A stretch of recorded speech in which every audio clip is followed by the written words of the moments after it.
You're listening to the Night Demon Network. Go to nightdemon.net/subscriber to unlock more exclusive content.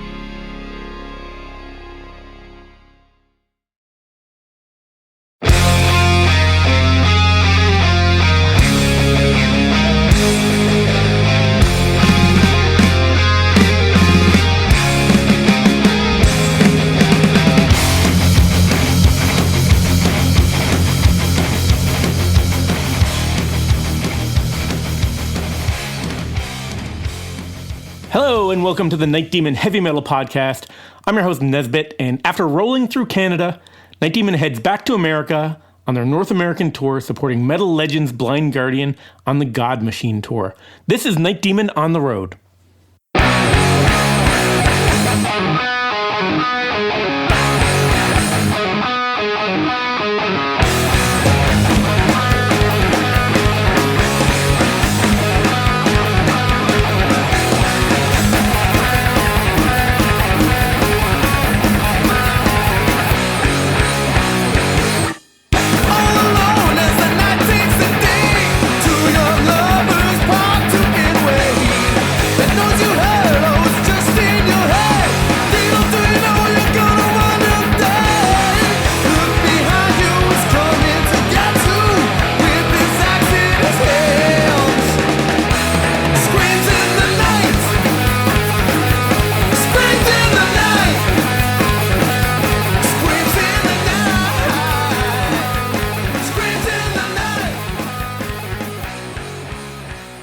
So at this point, next day, we got to get back to the States and play in Worcester, Massachusetts. We played in Worcester, and I say that in a New England accent. That's how you pronounce the city, not Worcester, Worcester. I don't know how they got to that name. How do you get Worcester out of something that's spelled W-O-R-C-E-S-T-E-R? But, you know. It's Massachusetts. They got their own thing going on there, and I'm not going to argue with them.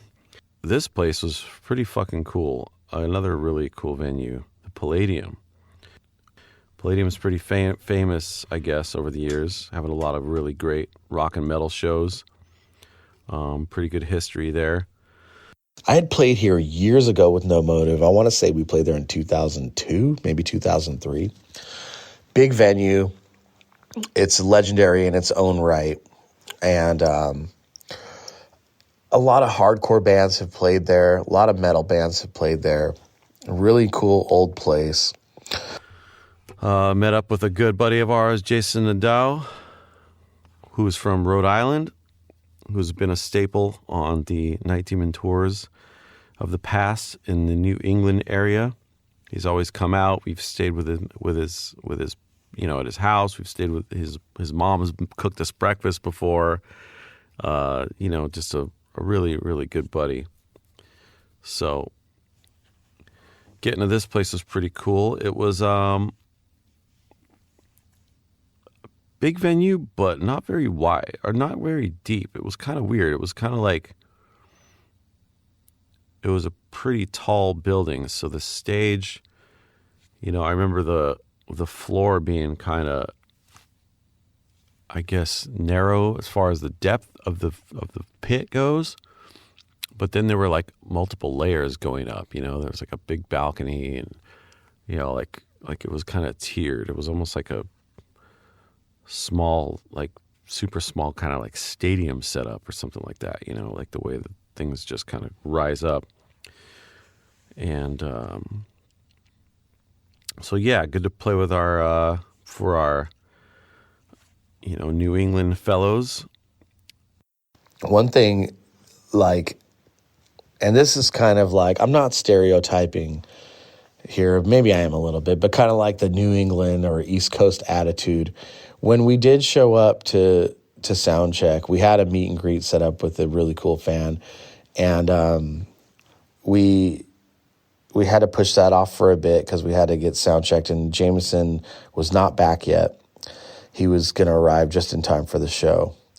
And we had advanced, the lighting and the haze machines we had and stuff with the venue weeks before. The house lighting guy said, I don't have the cables for that. And we're like, man, we advanced this with you. You know, we need to get these cables. We need to make this happen. We still have, you know, almost 4 hours before showtime. So like, let's get this done, you know. So first up, the lighting guy didn't get the advance. You know, Jarvis is really diligent about sending everything well in advance so that every venue knows exactly what we're coming in with and knows what we need to be there. And this didn't happen. And there were some cables that we really needed. And the lighting guy was like, oh, fuck, I'm going to have to drive. It's like an hour and a half or something to go get these. So I'll be back in 3 to 4 hours, you know. And he said, I'll be back in 3 hours. I'm like, 3 hours? Like he was going to go to some place he had to go to get these cables. And I'm like, man, you could just go to a music store and get them. And at one point I said, you know what? I'll fucking pay for them. Just go to the music store and get them. I'll pay for them and we'll just keep them. But he made it a point to like, this was not advanced. And I said, yes, it was. And I have proof in writing. I need to know who you talked to. And I said, I talked to this person. And he's like, I need that email. And I was like, no, you don't. Like, let's just get this done. And he was insistent on it. So I forwarded him the email. And he wanted to get on the phone and kind of bitch at people and point fingers. And I was like, look, man, this is not helping. Like, we need this to happen regardless. You can deal with this stuff later, but we just need this to happen. So, like, we're wasting time here. He ended up actually being pretty cool at the end of the day, and we did manage to make it work, so that was cool.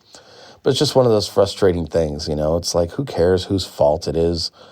Like, the bottom line is we got to get stuff done, so let's be professional and do it. The backstage at this venue was upstairs. There was a pretty big room. I think this was the first venue where we got to get our lips on some Yingling lager. Yingling is a beer that is famous on the East Coast and sort of in the Midwest. I think you can get that stuff for a good area to the Midwest out there, and then, you know, we just don't get it over here. It's, you know, claims to be the oldest brewery or oldest lager in the States or something like that. And it's really good. So it's nice to have a little bit of that.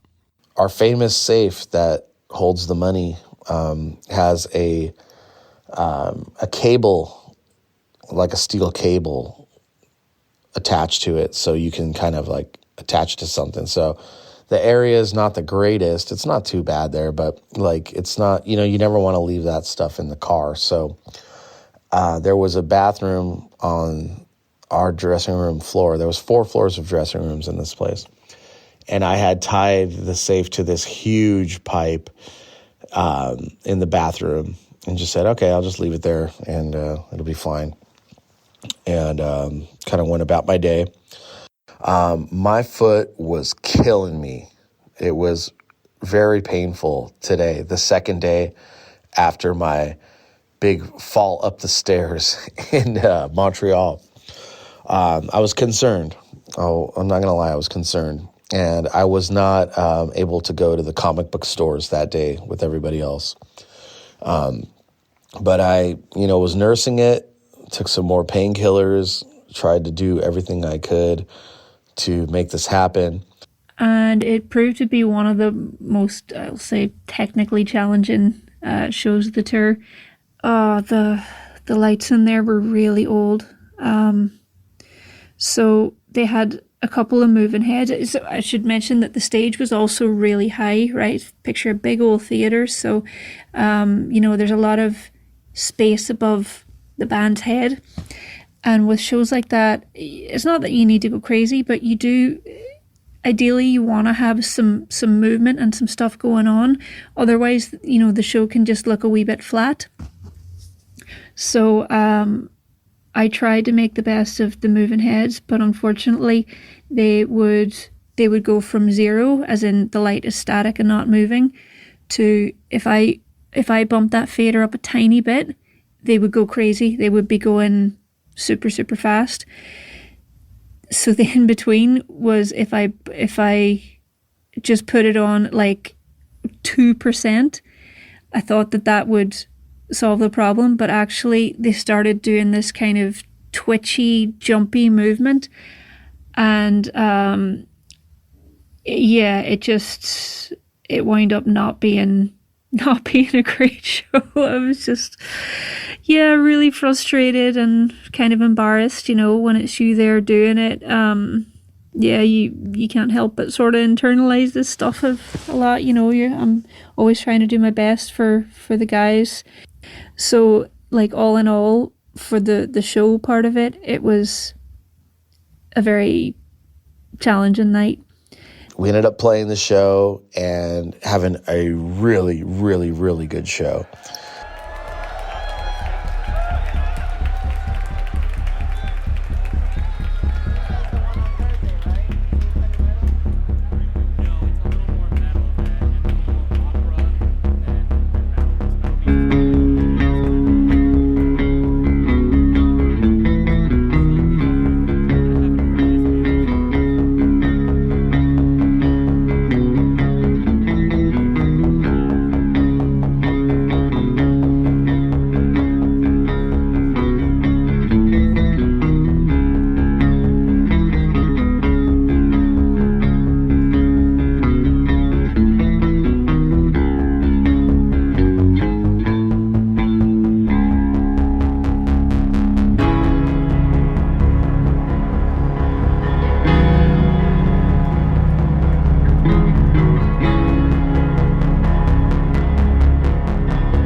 I was hobbling around, but I played it off and tried not to wince too much in the pain and kind of just, I wouldn't say I was hobbling. I was still moving fast across the stage, but I was kind of skipping.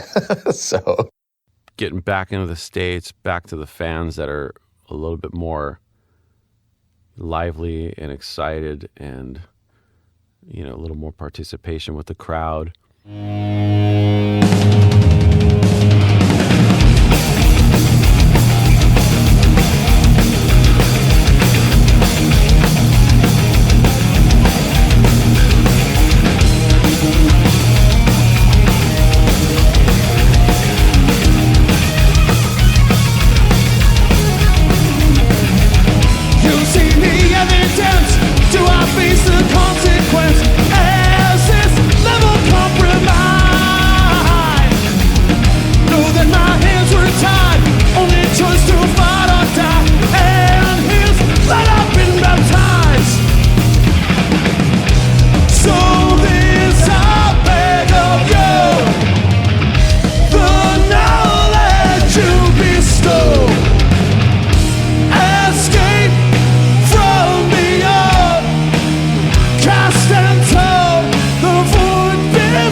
It was another great show.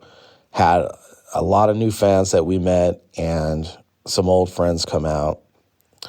Our old buddy Jason, who's like one of our best friends out there, came out. We had a really good time. I remember after the show, hanging out with Jason, we went next door. There was another like small venue across the parking lot next to this place. I remember being kind of cold that night, actually, even though we're in the middle of May. So, you know, felt good to get a little bit of that New England chill. Went to some venue. There was some cover bands playing. Just kind of hung out, had some drinks, you know, the usual all in a day's work, rock and roll. You know, remember the merch line being good, signing a lot of stuff, meeting some really cool people, hearing some pretty heavy accents. That's always a plus for me. Love that. The crowd absolutely loved it. And so as I left the lighting board when their set finished, I was going back to the merch table. I have to say, with my tail between my legs a bit, just because, you know, it wasn't the show that I wanted it to be in terms of the lights. And I had to fight my way through. There was just a huge crowd. I couldn't tell who was at the start and, you know, who I had to serve first. And, you know, it was just an onslaught of people. Which, it just proves that you really can't always judge what,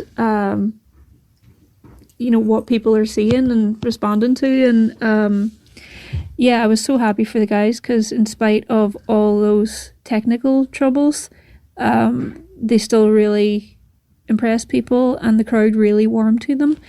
And it wound up being actually a brilliant night in that way. We had some really super enthusiastic people. I remember there was a family there, and I wish I could remember your names. If you're listening, hello. But there were 3 generations. So there was like grandkids, parents, and grandparents. And they were all there. They really supported the boys at the merch table. So it was really, really nice. So Worcester, thank you for being so awesome, in spite of all the troubles that we had that night. And it was another great New England night. I've always had an affinity for New England. It's probably my favorite place in the United States. I love the old, like, colonial style, and just, that's kind of, that's the place our country was founded, and they really have, I'm a big Stephen King fan too, so I like all those stories. And New England is just a real special place. Really down-home vibe, working-class people, and it's got a kind of spooky vibe, too. So, I think we stayed somewhere around there, because the next day we had to go into New York City, and that is always some sort of deal and a pain in the ass.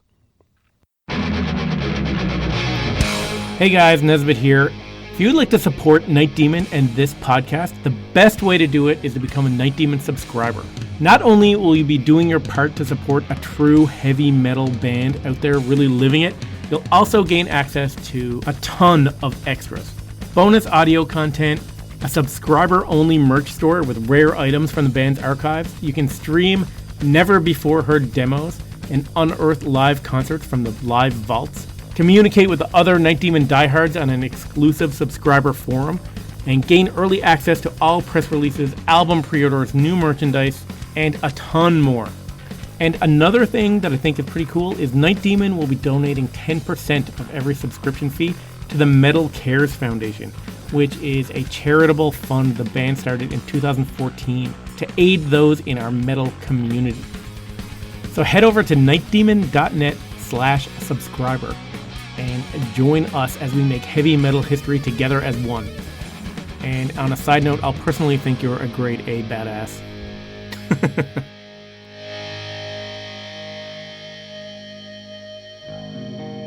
So after Worcester, we were on our way to New York. New York, Manhattan, the Palladium, Times Square. Times Square in New York is obviously legendary, so it was amazing for the guys to be playing there. The venue is called the Palladium, and it's just right there in the middle of Times Square. This was really special for us. We haven't played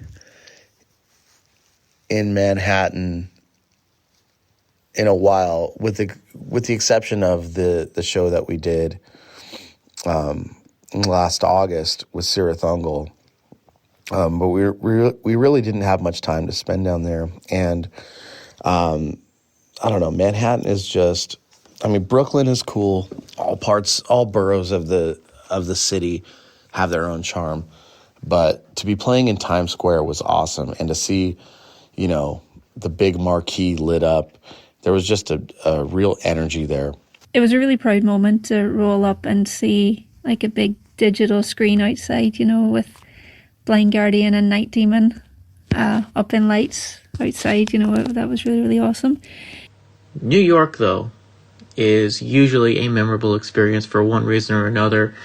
things always happen over there, or it's just always super hectic. Getting into New York City is just, it takes forever. And driving through it, especially if you have a van, it's just a nightmare. And the load-in situation is always hard. Parking the van is always hard. It's usually a struggle to get through a show in New York City for those reasons. And, it's always one of the most hectic days of the tour is whenever you stop in New York City. And funny enough, we're playing again. So Worcester, Massachusetts, we played the Palladium. And then the next day we played the Palladium, Times Square. So this was a trip. We stayed outside the city, drove in the next day. Again, not too far of a drive. We're looking at probably 2 to 3 hours, maybe, something like that. Getting into the city is always a bit complicated. Good thing for us this time, we were with, we had the van, so we're not with a bus. The time that we were with a bus, so you just can't get buses into the city, really, So you always have to park the bus in this place in New Jersey. Basically, there's a big parking lot there, and do a thing called cross-loading, which means you get a couple of vans or a big, a box truck or something, and you take as much stuff as you can into that, and you drive that into the city. So yeah, it's usually not fun. But for us, it was cool because we got to get in there with the van and no problem. I mean, when it says we're talking Times Square, I mean, literally, it's fucking right in the middle of Times Square. So as you can imagine, the traffic getting into there was a little crazy. The venue's right down the street. It's next to, Broadway and all that. I remember there was a bunch of freaking theaters around there and people trying to drive in, trying to park in this parking lot that was right next to the venue. And we had pulled the van up right on the corner of where this place was. But the problem was that the street that it was on, we had to make a right, but that street was a one-way going the opposite way. But there were moments where the traffic was clear and there was a loading dock, a half a block down the way. And I was kind of trying to get Jameson to just fucking drive on the wrong side of the road just to get over the loading dock real quick, while there was no traffic. Well, we missed our opportunity to do that. And he just said, all right, fuck it. I'm just going to go around the block, drive down next, hang a right, then another right, then back up. We had pulled up to the street right in Times Square. I mean, right in Times Square, right in the center where you see the ball drop on New Year's Eve, all the big screens, Broadway, all these things. Something that should have taken about 5-10 minutes turned into, I don't know, over an hour and a half for him to get back around the corner to the fucking venue. I mean, basically to go around one square block. It was insane. The problem was with this one-way street is that there was this parking lot right next to this theater, and this was a Sunday, I think it was. People were trying to pull into this parking lot, and there was one lane going in, but there was other assholes, New York assholes, I'm going to call them that proudly, that were trying to go from the right lane and also pull into that. So basically they blocked both fucking lanes, whereas normally you would have stayed on your left to pull into this thing and then you leave the right lane clear for traffic to go by. Well, no, of course not. People don't want to play that. They want to do what they want to do because everything is about, getting them, everything it's about, themselves or whatever. So that's what really fucked everything up, trying to get into there. So that was a freaking pain in the ass because we all got out of the van. We're just hanging around waiting. The crew and stuff, they're waiting for us to pull up with carts. I was phoning Jameson, who was driving the van, and people were just honking up a storm at him. So he was creating a traffic jam now. So he says, look, I just got to go around the block. So around the block, right, one city block, I think took him about an hour because of this traffic jam. So it kind of delayed our load-in a bit. It was just hell, but he eventually made it. They had a union crew. The crew was super nice, super cool. Ended up loading us into this beautiful venue, Palladium Times Square. And then you got the other thing about New York is that you got the unions. So it's like everything's on a time schedule. It's like, all right, you can only load in, after 4 o'clock. That's it. We got to fucking go on break at 5. It's like if you miss your window, the sound guy, you get down. We finally got everything in. And it's like there's only certain people that could touch gear. You're not supposed to touch anything. You got to let them do it. So you got to let them load everything in, right? Then we get downstairs. And by the way, this is another amazing fucking venue. It's underground a couple of levels, and it's fucking beautiful. Probably one of the best places we've ever been to in New York City.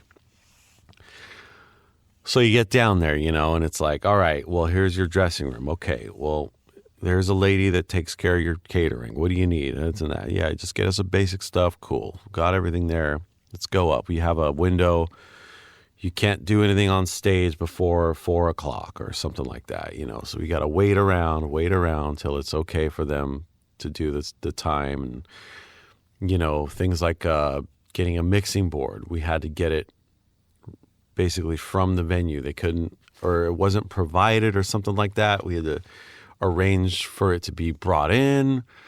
There was certain people that were there just to plug microphones in, but they couldn't touch, the monitors, or the guy that was plugging in the mics, he couldn't. I remember asking about moving a certain monitor, and I was going to do it myself, and they're like, no, don't worry about it. You can't touch that.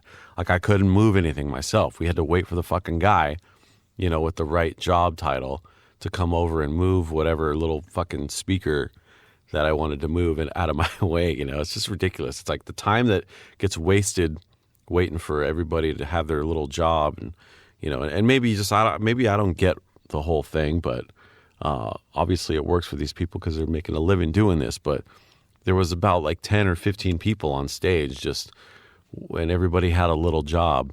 It's pretty ridiculous, so. And we're used to just doing everything ourselves and having one guy on stage, helping out and all that. And so pretty comical, but all in all, a good time. Right in the middle of Times Square, man. It was pretty trippy. It's kind of crazy with everything going on upstairs. Like, you would never know that there's a fucking metal show going on underground in this area.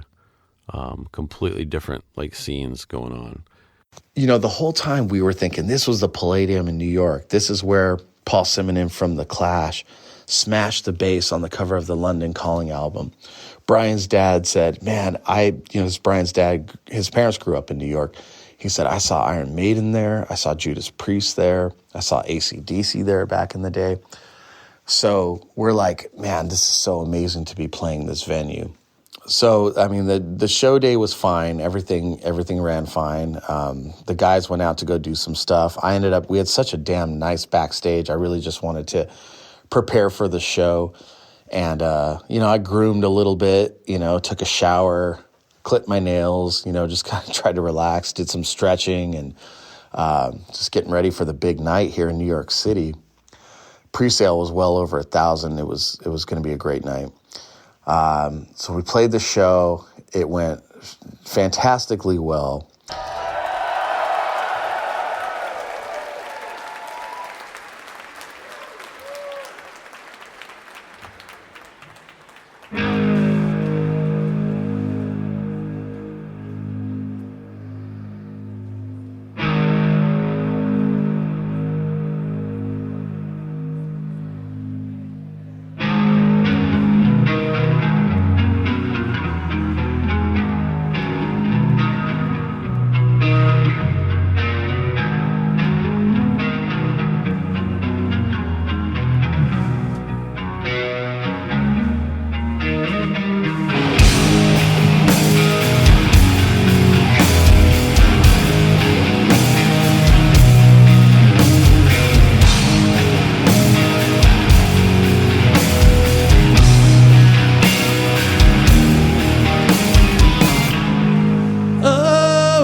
nightmare just to find it's not a dream.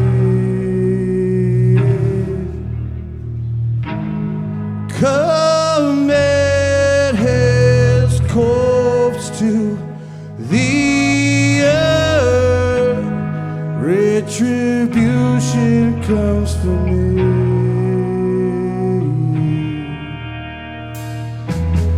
Carry on. All I know is my name playing in the dark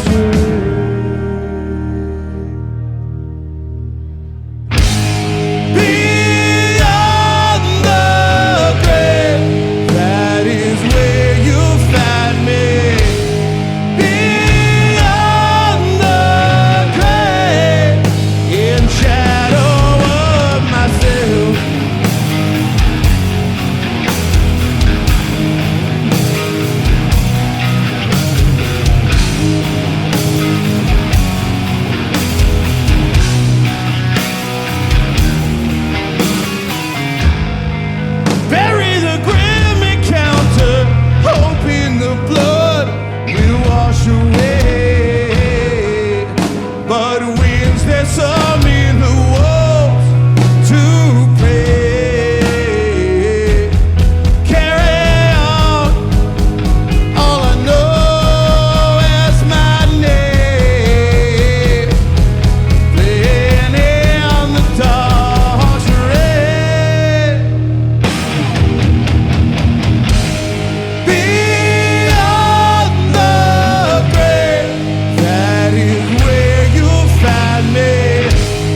I had a really good show. After all, everybody that worked there was really cool and, very helpful, and had a really good experience there.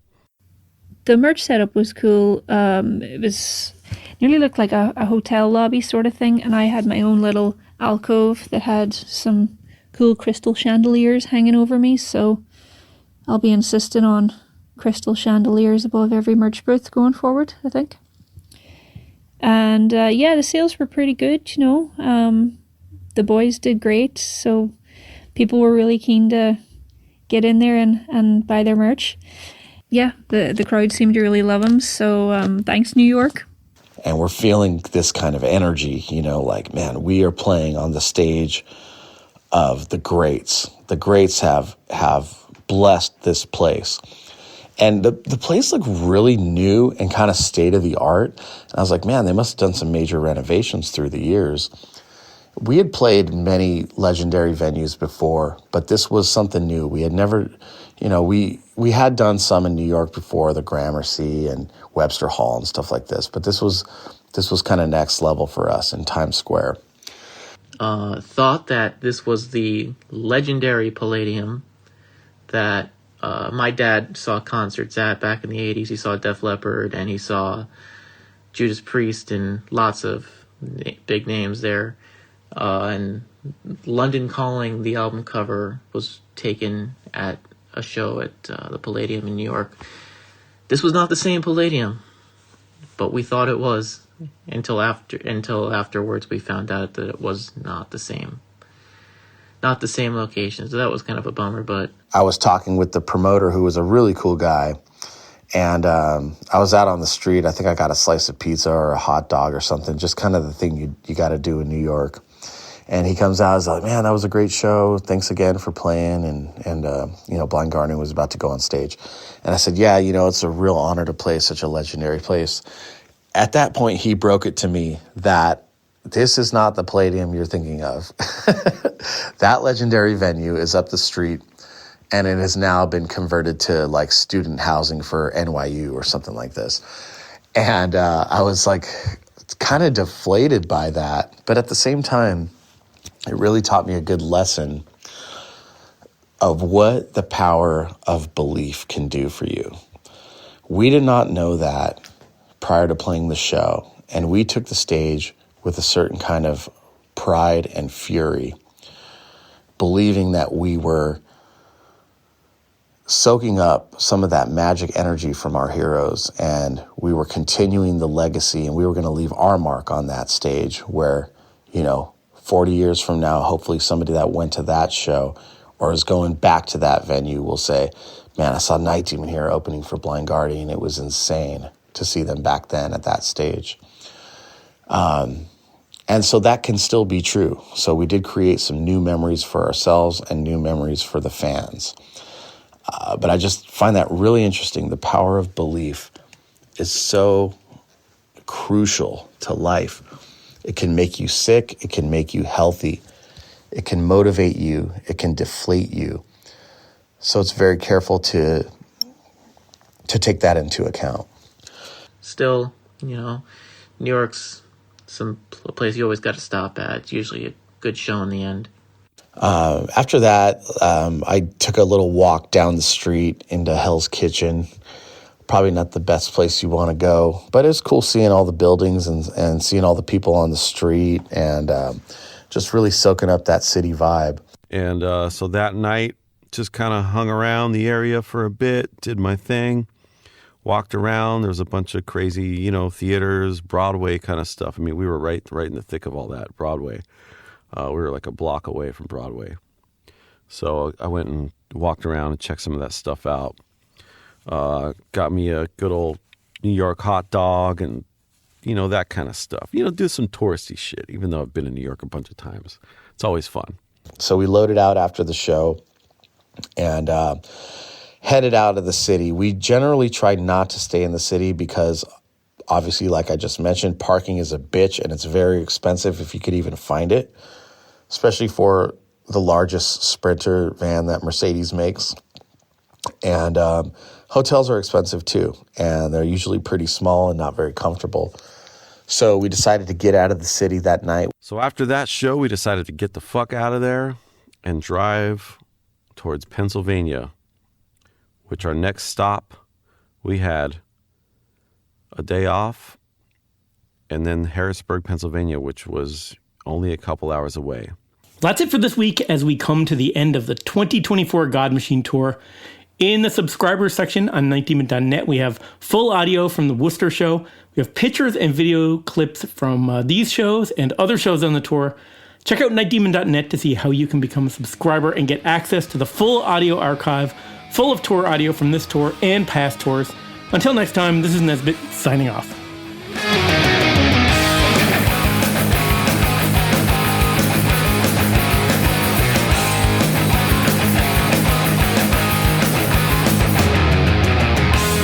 When your blood is pumping high and you're feeling like your heart's all overdrive, set the stage, your life begins. You can hear the thunder roar. You can feel the heavy metal heat. Thanks for listening to the Night Demon Heavy Metal Podcast. Head over to nightdemon.net, click on the subscriber tab, and sign up to access exclusive weekly bonus content.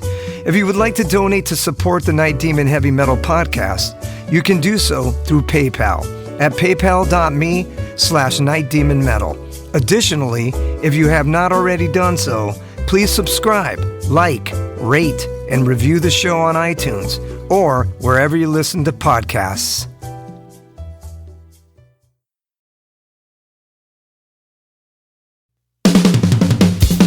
All hail, Night Demon Heavy Metal Podcast listeners. This is Dusty Squires chiming in to tell you about my brand new signature sticks from the London Drumstick Company. I've dreamt of having my very own drumsticks ever since I was a wee lad, and LDC made that a possibility for me. Founded in 2016 in London, England, the birthplace of heavy metal, the London Drumstick Company has trailblazed a path through the music industry and taken the drummer world by storm. When I met them for the first time, they knew their product was going to withstand the beatings of a Night Demon show. They took the time to work with me on getting everything just right. The balance and weight of my sticks are the same no matter what, and the durability is bar none the best I've ever had. I know my sticks will last through the set night after night. I'm truly honored to work with a company that caters to their players the way LDC does. Their innovation and attention to detail is what separates them from the rest of the stick makers out there. Their custom stick sleeves are unbelievable and really make the entire presentation complete. Wait until you see the design they came up with for me. It blew my mind and was a surprise to say the least. They have all kinds of amazing swag, including hoodies, t-shirts, drummer shorts, drum keys, stick bags, towels, face masks, practice pads, and much, much more. Even if you're not a drummer, you can be a part of Demon history and order my brand new signature sticks direct from their website. How cool is that? And to top it off, the London Drumstick Company are giving an exclusive offer to the Night Demon Heavy Metal Podcast listeners. Go to londondrumsticks.co.uk and receive a 15% store-wide discount using promo code DEMONSTICKS. All capital letters, no spaces, Demon Sticks. DEMONSTICKS. I can't thank everyone there enough for the opportunity to be a part of their family and for them trusting me with their amazing products. See you metal maniacs on the road very soon. And yes, the wood chips will be flying.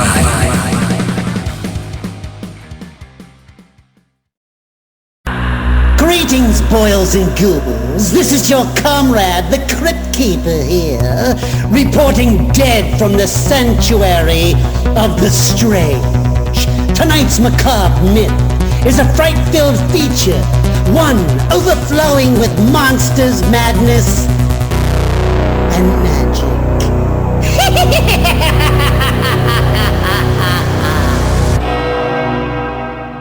Visit our website at monstersmadnessandmagic.com to stay up to date on all the dark dealings within the sanctuary of the strange. Enjoy the show.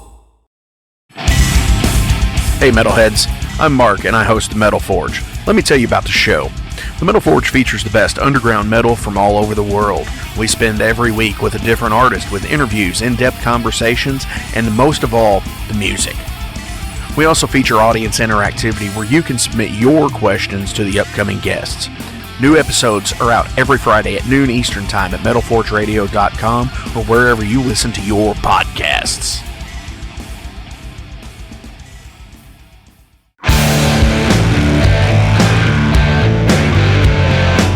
Want to know what's going on in the world of music? Then tune in to the Nothing Shocking Podcast, a non-genre based, all-ages friendly rock and roll program.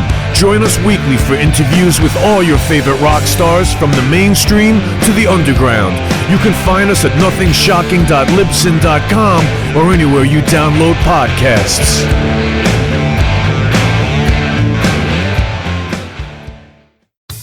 Okay, metalheads, you've been complaining that there has not been a channel that plays all of the heavy metal videos from past, present, and future for years and years at this point. Well, that time is over. Heavy Metal Television is back. HeavyMetalTelevision.net is the website. Go there. You can see videos playing 24/7, 365, all the time, all the best from the old school, the new school, and everything in between. Check it out, HeavyMetalTelevision.net. It is where the metal is.